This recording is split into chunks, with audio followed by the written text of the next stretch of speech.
அடடடடா, உருளைக்கிழங்கு பொரியல்னா இதாங்க உருளைக்கிழங்கு பொரியல். ஈஸியாக எப்படி செய்யலாம் பார்க்கலாங்க. சட்டியை காய வச்சுக்கோங்க. உருளைக்கிழங்க பெருசாக வெட்டாதீங்க, சிறுசாக வெட்டாதீங்க, மீடியம் சைஸாக வெட்டிக்கோங்க. சட்டி காஞ்சதும் வெட்டி வச்சுருக்க உருளைக்கிழங்க போடுங்க. என்ன சேர்த்துறாதீங்க, இந்த உருளைக்கிழங்கு இருக்க தண்ணியிலேயே உருளைக்கிழங்கு நல்லா வேக விடுங்க. நல்லா தண்ணிலாம் வற்றுனதுக்கப்புறம் தேவையான அளவு எண்ணெயை சேர்த்துக்கோங்க. இந்த எண்ணெயிலே உருளைக்கிழங்கு நல்லா 2 நிமிஷம் வதக்குங்க. நல்லா வதங்கவும் 1/4 ஸ்பூன் மஞ்சள் தூள் சேர்த்துக்கோங்க. நல்லா காரத்துக்கு தேவையான அளவு மிளகாத்தூள் சேர்த்துக்கோங்க. தேவையான அளவு உப்பு சேர்த்து இந்த எண்ணெயிலே 2 நல்லா பெரட்டுங்க. அதை அப்படியே ஒட்டிக்கிட்டு நல்லா வேகுவாங்க.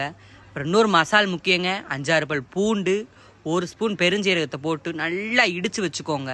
இந்த இடித்த பேஸ்ட்டை தனியாக எடுத்து வச்சுட்டு நல்லா உருளைக்கிழங்கோட 1 கொத்து கருவேப்பிலையை சேர்த்து இந்த அரைச்ச பேஸ்ட்டை போட்டு நல்லா வதக்குங்க. இந்த வதக்கும் போது ஒரு வாசனை வருங்க. இந்த வாசனை 10 வீட்டுக்கு மணக்குங்க. இந்த உருளைக்கிழங்கு பொரியல் தயிர் சாதத்துக்குலாம் ரொம்ப